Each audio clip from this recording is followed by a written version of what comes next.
Welcome to today's topic, drift of electrons and origin of resistivity.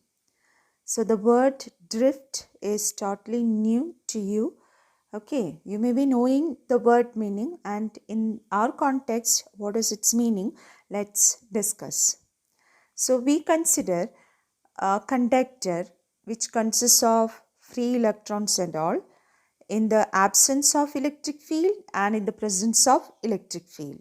Okay, so in the absence of electric field, as I told, there are free electrons in the conductor. So in the absence of electric field also, these electrons will be in motion, and what we call that motion as thermal motion. Okay, and the free electrons are in thermal motion in random direction. Okay, so their average velocity will be equal to 0, because average velocity means it is what vector quantity direction. So when we find the sum of all the average velocity, means all the velocities of the electrons, you will get it to be equal to 0. So in the absence of external field inside a conductor, the free electrons are in random motion and their average velocity is 0. So that's what we have written in detail. That is, if U1, U2, U3, etc., Un are the random thermal velocities of n free electrons in the metal conductor, then the average thermal velocity of the electrons becomes 0.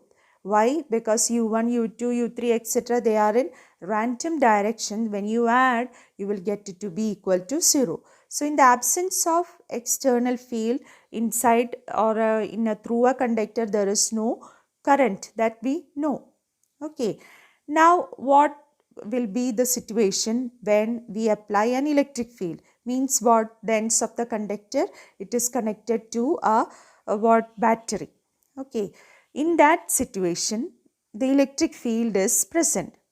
Electrons will be accelerated due to the field, isn't it? So how will you find the acceleration due to this field?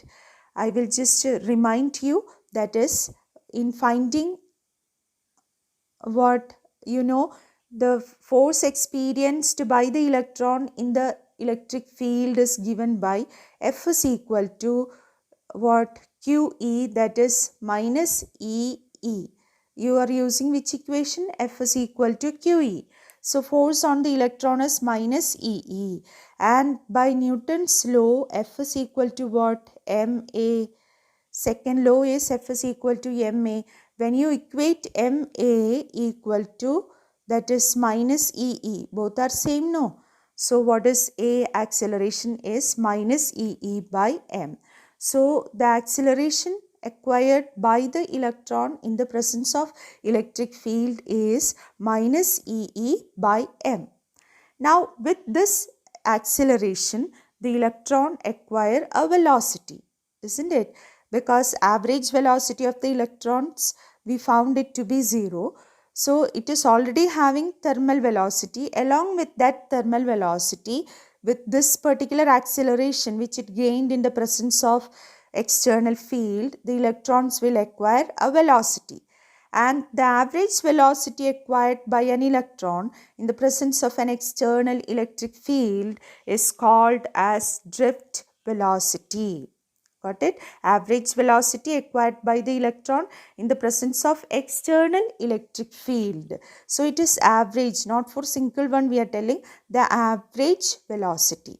Okay, so take care, when the electric field is applied, the electrons may be moving in a direction opposite to the direction of electric field. Okay, so what is that drift velocity? We are going to find out. Okay, after that we will discuss what is meant by that drift. So once again, what is drift velocity? Average velocity acquired by an electron in the presence of an external electric field. Now, so what we said, each electron is getting accelerated, and what acceleration is? Minus EE by M. So we are considering one particular electron whose thermal velocity is U1. What is U1? Thermal velocity. Acceleration, we said it is A, and in a time tau 1. So what is that time tau 1?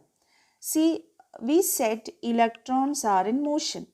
Even in the absence of external electric field, electrons are in random motion. And you know, the sample of metal, it is solid and it is almost tightly packed. So when the electrons are in motion, the electrons will make collision with the other electrons and also with the positive ions in the crystal lattice. Okay, so in the crystal lattice, these free electrons, they are moving. We said thermal motion also we said. During that movement, they will be making collisions with other electrons and also with the positive ions. So time here we wrote as tau, that tau 1 is the time lapsed since it has suffered its last collision with an ion or atom of the conductor. So within the crystal lattice, the time between two successive collisions, that's what we can say in more clear words, the time between two successive collisions, it is tau 1 for that particular electron. Okay, so what can we write as the final velocity of that electron? It is already having thermal velocity u1. With that, it got an acceleration which is acquired due to the electric field. So its new velocity, that is v1, is equal to u1 plus a tau 1, where tau 1 is the time between two successive collisions for that particular electron.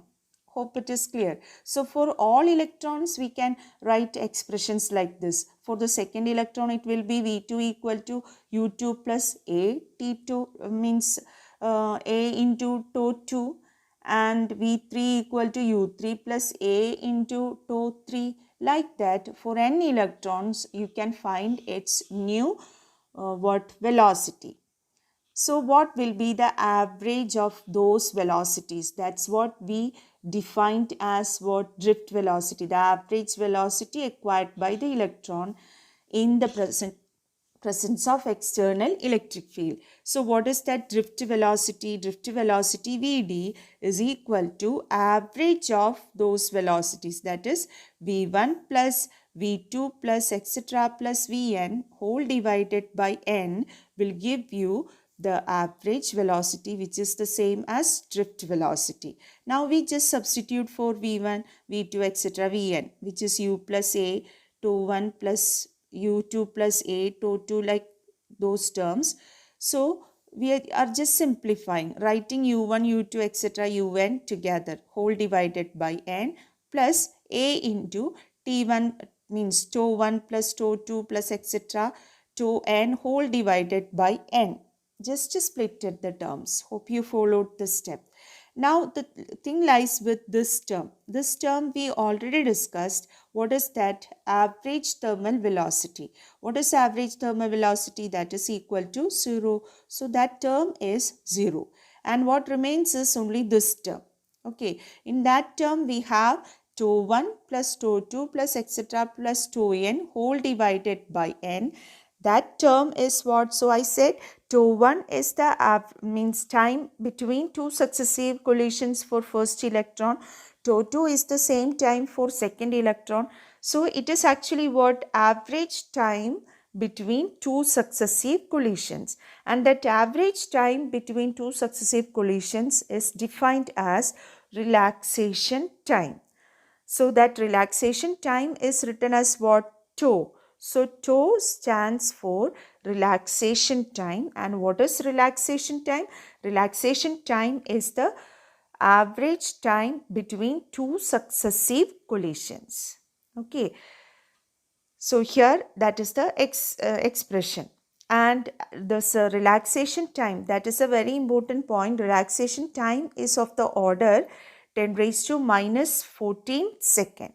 So in terms of relaxation time, our expression for what average velocity, that is the drift velocity, our expression is what? A tau. That's what we got from the previous slide. Okay, so we have Vd is equal to acceleration a into tau, and acceleration a is minus ee by m.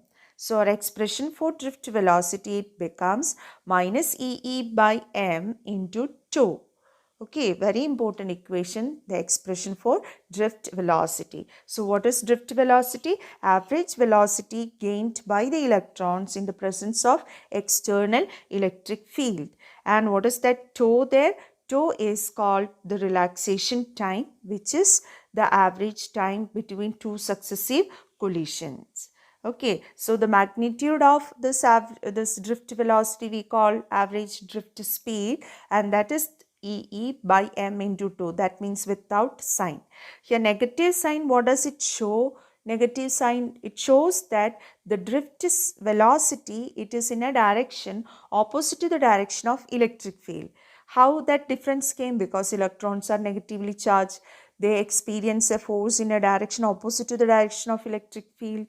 So drift velocity will have a direction which is opposite to the direction of electric field. Okay. So that's about drift speed and what relaxation time. So don't forget what is relaxation time. Totally new for you. It is the average time interval between two successive collisions. Now let's discuss an expression for current in terms of drift velocity. Okay. So we'll consider a conductor whose length is L and number density of the electrons is N. So it's a new term for you, number density of electrons. It is otherwise called free electron density. So what do you mean by free electron density or number density of electrons? It means number of free electrons per unit volume. Okay, number of free electrons per unit volume is called as free electron density or number density of electrons. It is represented by small letter n. Okay, now what will be the distance traveled by an electron in a time dt seconds, because average velocity of an electron is drift velocity Vd. So the distance traveled by that electron in a time dt seconds, it is Vd into dt. Okay, so we considered a conductor whose length is L and number free electron density is N, and it is under the action of an electric field that is given in the figure. Okay, an electric field is applied. What is the direction of electric field? It is from right to left. So the electrons will be experiencing drift from left to right. So what is that distance traveled by the electrons in a time dt? That is Vd into dt. Okay. So what will be the number of free electrons in that distance Vd into dt? In that distance Vd into dt, that number of free electrons will be, how will you get number of free electrons? That is free electron density is N. That is number of free electrons per unit volume. Okay, in the distance Vd into T. So look in the diagram. In the distance Vd into T, what will be the volume? Volume will be area into that distance. Area into that distance is what? A into Vd dt. So that volume of that element, that means Vd into dt element, that volume is A into Vd into dt. That into N will give you the number of free electrons in that distance Vd into dt. In that distance Vd into dt, the number of free electrons is what? A into Vd into dt into N. Okay. Now what will be the total charge crossing the area A in a time dt second? So we are finding the expression for total amount of charge crossing an area A in a time duration dt seconds. In a time duration dt seconds, what is the amount of charge crossing that area A? Okay, in a time dt. That's what we are going to find. So that is the same as, so how many electrons might have crossed in that time t dt time? that is the same as the number of free electrons in this volume. Which volume? A into Vd delta T. Number of free electrons in the volume of space, that is A into Vd dt. That will be the number of free electrons which have crossed this particular area. You got what I said? Okay. So what is it? Number of free electrons which crossed this particular area is equal to the number of free electrons present in this volume. What is that volume? A into Vd into T. Okay, what is that number of free electrons present there? That area into N. So the total amount of charge which has crossed the area A in a time dt is N into AVD dt into, since it is electron's charge is E. So number of free electrons multiplied by the charge of electron gives you the total amount of charge crossing the area in a time dt. Okay. So by definition, what is current? Current I is equal to dq by dt. So dividing by dt, you will get NEAVD. Very important relation. The relation between current and drift speed. Current and drift speed, the relation is I is equal to NEAVD, where N is free electron density, E is the charge of an electron, A is area of cross section of that conductor, and Vd is the drift velocity. Vd is the drift velocity. So this is the expression for that current in terms of drift velocity. Now we'll obtain the expression for resistivity in terms of relaxation time. Okay. So we already obtained the expression I is equal to NEAVD. Okay. You know what is Vd there? Vd is the drift velocity. Take its magnitude. So Vd is equal to EE by m into 2. So our expression for current, it becomes, just to multiply, you will have NE square A E tau by m. So what is E there? It is electric field. A is area of cross section. Tau is relaxation time. M is the mass of the electron, and N is free electron density. Now we know the relation between voltage and, that means potential difference, and electric field. So for the conductor, we consider the conductor of length L. Okay, so we can write electric field is equal to V by L, where V is the potential difference between the ends of that conductor. So E is equal to what? V by L, where V is the potential difference between the ends of the conductor. So by substituting, we will have I is equal to, so replace that E with the V by L, that's all. So in the next step, we have, that is here. So we have V by I is equal to, so you got I is equal to one equation. From that, just rearrange to get V by I. So V by I is equal to what? ML divided by NE square A tau. Okay, you know V by I is the same as resistance, that is ML. R is equal to ML by NA square A tau. Now replace that R with the rho L by A. You know it. R is equal to rho L by A. So that is equal to ML by NE square A tau. So simplifying, L and L will get cancelled. So here L get cancelled and A also get cancelled on either side. So what remains is rho is equal to M by NA square tau. So this equation is very important. The expression for resistivity in terms of relaxation time, that is rho is equal to M by NA square tau. You can write it in terms of sigma, that means rho you can write as 1 by sigma, or sigma is 1 by rho.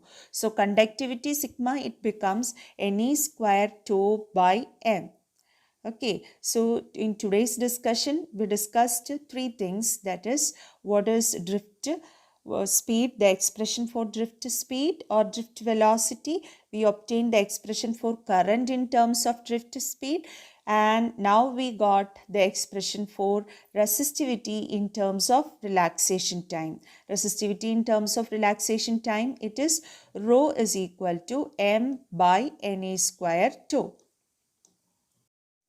Now let's discuss what is the physical meaning of the word drift. We already obtained the expression for drift velocity and all. What is meant by that drift? Drift means, actually I'll give you an example. That means when one person is swimming in a river, he is crossing the river. So if the water is still, he will be able to swim to the directly opposite point on the other bank of the river. Okay. If the water is not still, okay, if the water is also flowing with a somewhat speed, then you can feel that the swimming person, even if he is directing means to the just opposite side of the or opposite bank of the river, along with the motion of the river, he will have a what velocity in the direction of flow of the river. That means he is aiming directly opposite. Okay, he is aiming directly opposite, but because of the reverse speed, that means reverse velocity, he will have, so what I said, he is aiming here like this. Okay, so in still water he will be able to reach the just opposite point in still water. But if the water is flowing in this direction, suppose water is flowing in this direction, so along with his velocity in directly opposite direction, he will have a velocity in this direction. So because of that, his path get modified like this. This change in path we call as what? Drift. Because of that flow of water only, this change in path came. Okay, hope it is clear.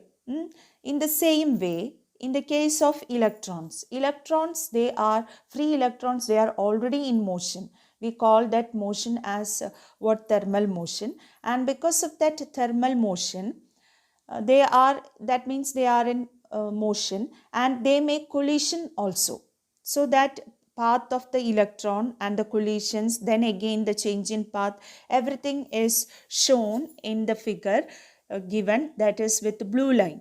The blue line shows the path of an electron which starts from A and ends at B. Okay, and in between how it changes its path because of collision. Wherever it comes for the change in path, here and all, everywhere it has change in path, it because of collision with positive ions or with other electrons. Okay, so this is the path followed by the electron in the absence of electric field. Now drift arises when the what electric field is applied. Here the electric field is applied in this direction. So drift speed of the electrons will be in opposite direction. Drift velocity will be in opposite direction. Okay, so because of that what drift velocity, or when the electric field is applied, these electrons will have a velocity in a direction opposite to the direction of electric field. Because of that, the path of the electrons get modified. You can see that modified path as shown in the form of what? Dashed line. Okay, so that dashed line represents the modified path. So instead of reaching B, it will be reaching where? B dash. So this is the meaning. See, it is just like the what? Just pushing that electron. You understood? Pushing that electron while it is in thermal motion. Pushing the electron towards right side while it is in motion. So along with it motion, because of that push, its path is getting modified. So that modification in the path we call as what? Drift. Okay, so it is due to this drift, actually the current is flowing in that conductor. It is the motion of that drift. That type of motion we call it as drift. So we got an expression for current in terms of drift velocity. I is equal to NEAVD. It means that the phenomenon responsible for the flow of current through a conductor in the presence of electric field is drift of electrons. Okay, till now we were under the impression that when the conductor is connected to a what battery or ends of the conductor connected to a cell, then what happens is electrons are flowing from one end of the conductor to the other end. That's what we have thought till now. So it's not like that. The condition is not at all like that. Okay, electrons are undergoing what? Electrons are undergoing a drift. Locally they are undergoing drift. So throughout the conductor, everywhere, all the free electrons, they are undergoing this drift. It is because of this drift. So across every section throughout the length of the conductor, there will be this drift. So across every section of the conductor will have this drift, and it is this drift which produces current. It never means that electrons are flowing one after other. They are traveling one after other from one end of the conductor to the other end. Not at all like that. Electrons don't have that much free path for them to travel from one end of the conductor to the other end. It's not that type of motion which constitute current. It is this motion, that is drift of electrons when an electric field is applied. So across each section the electrons will undergo a drift, and because of that drift the current is flowing. Okay, so in the absence of electric field there won't be any drift. Only thermal motion is there which occurs in random direction, and the net velocity will be equal to 0. So in the absence of electric field, there is no drift, no current. In the presence of electric field, there is drift, there is current. Okay, so this is the physical meaning of drift. Now let's discuss one example. Estimate the average drift speed of conduction electrons in a copper wire of cross-sectional area 1 into 10 raised to minus 7 meters square, carrying a current of 1.5 ampere. So we are asked to find the average drift speed. Assume that each copper atom contributes roughly 1 conduction electron. Density of copper is 9 into 10 raised to 3 kilogram per meter cube, and its atomic mass is 63.5 U. Here U stands for atomic mass unit. Compare the drift speed obtained above with the thermal speed of copper atoms at ordinary temperature and speed of propagation of electric field along the conductor which causes drift motion. So first question is to find drift speed. So rearranging that equation, we have the expression for drift speed as Vd is equal to I by NEA.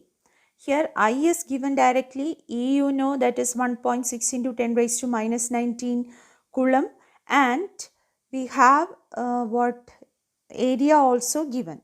Now what is unknown is N. We don't know what is N. Free electron density or number of free electrons per unit volume. So we will find what is that N. So from the given data we have to find N. So actually what is N? Now total number of free electrons per unit volume is that N. Here what is given is each atom contributes 1 free electron. So what is the total number of free electrons? Total number of free electrons is total number of atoms in the sample. Total number of atoms in the sample will be equal to the total number of free electrons, because it is given each atom contributes 1 free electron. Okay, so to find the number of free electrons, it's enough to find total number of atoms. So first let's find total number of atoms. So let that total number of atoms be N. So how will we get that total number of atoms? Total number of atoms, what information we know is, we know that what 1 mole of substance consists of Avogadro number of atoms. 1 mole. Now suppose total mass of the given sample is capital letter M. So capital letter M stands for total mass of the sample. Okay, and you know the gram atomic mass, or that mass, it is 63.5 gram, means 63.5 gram consists of Avogadro number of atoms. Okay, so what is the total number of atoms in this mass M? That is equal to M divided by 63.5 into Avogadro number. What is Avogadro number? 6.0 into 10 raised to 23. Okay, so that is the total number of atoms. So this many number of free electrons are there. Now what will be the number of free electrons per unit volume? For that you have to divide it with V, where V is the volume.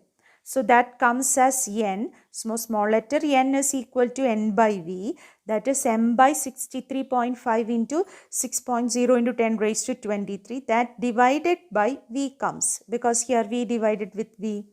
So here we have a term M by V. What is M? Total mass of the sample, divided by V, what? Volume. Mass by volume, what? Density. So we can rearrange this equation, isn't it? So our expression M by V becomes density. So our expression for N becomes N is equal to, okay, density. That density D into, we have that Avogadro number, that is 6.02 into 10 raised to 23 divided by what? That molar mass, that is 63.5.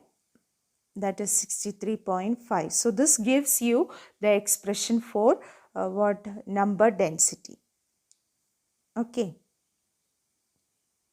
So by substituting N is equal to 6.0 into 10 raised to 23 by 63.5 into 9 into 10 raised to 6.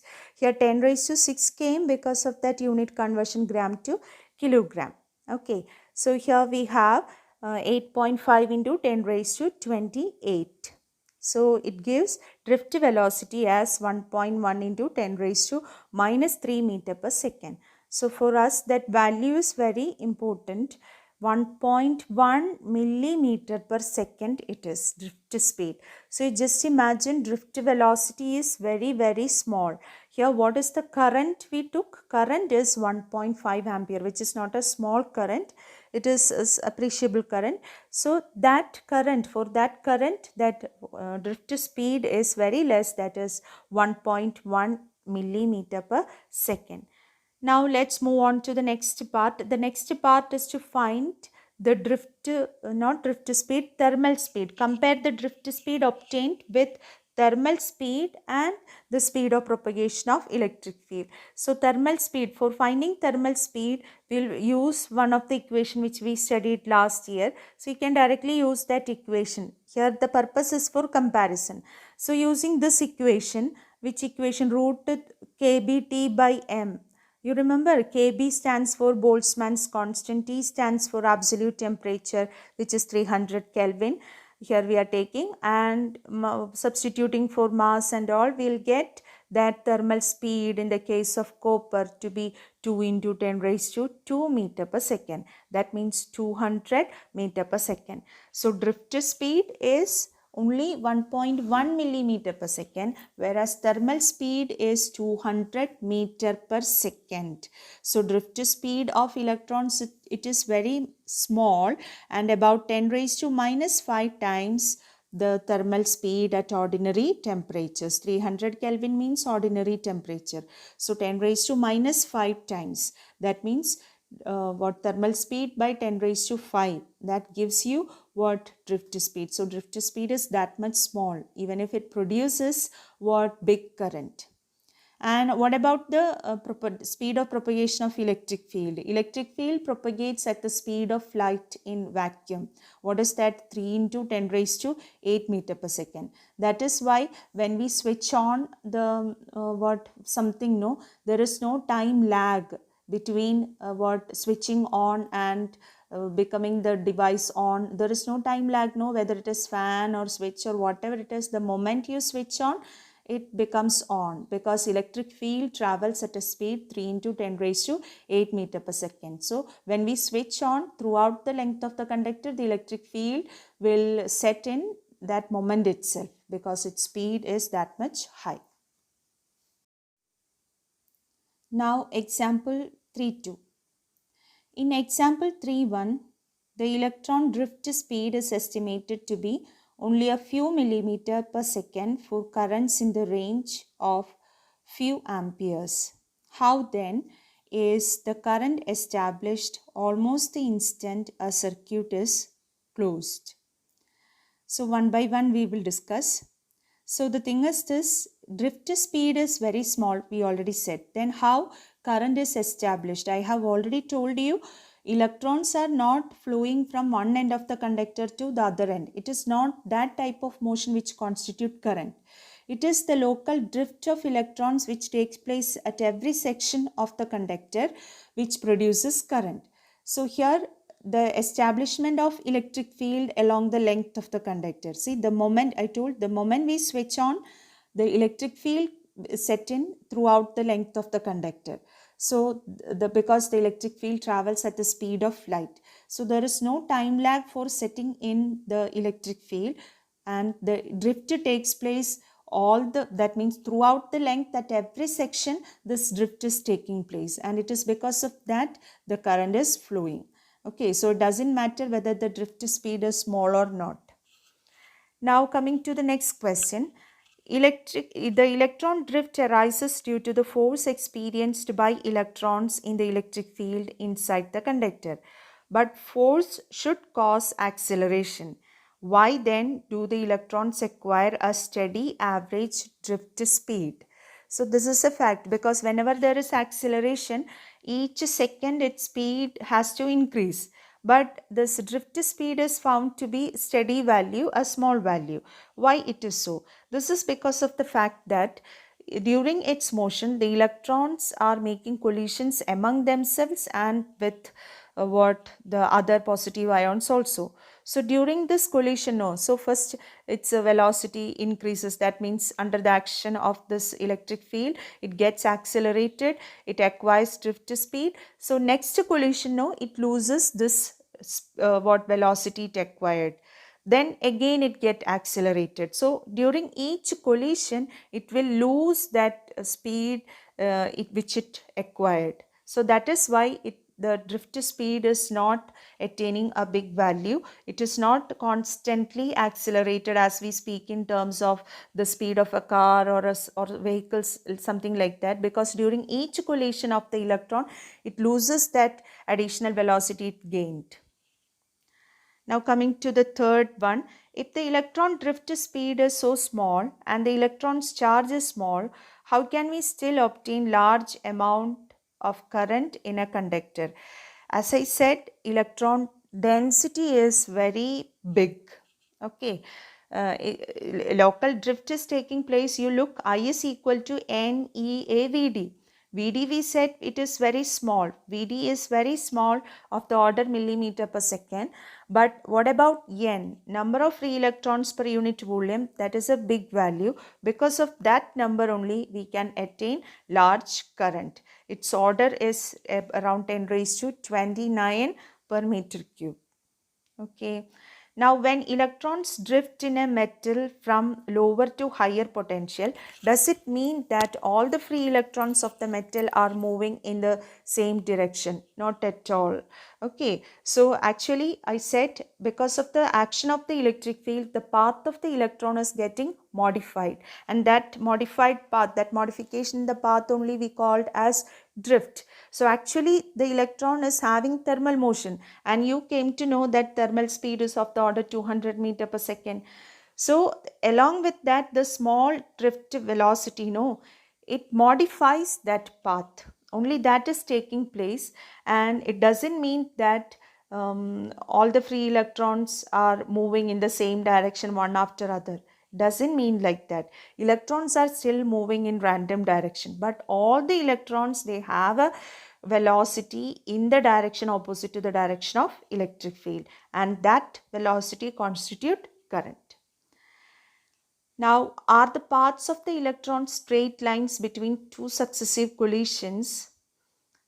Means with positive ions of the metal in the absence of electric field and in the presence of electric field. In the absence of electric field, actually between two successive collisions, the electrons, they move along straight line path, but in the presence of electric field, the path becomes curved because it becomes an accelerated motion, and for accelerated motion the path will be curved. So only this much for today. Thank you.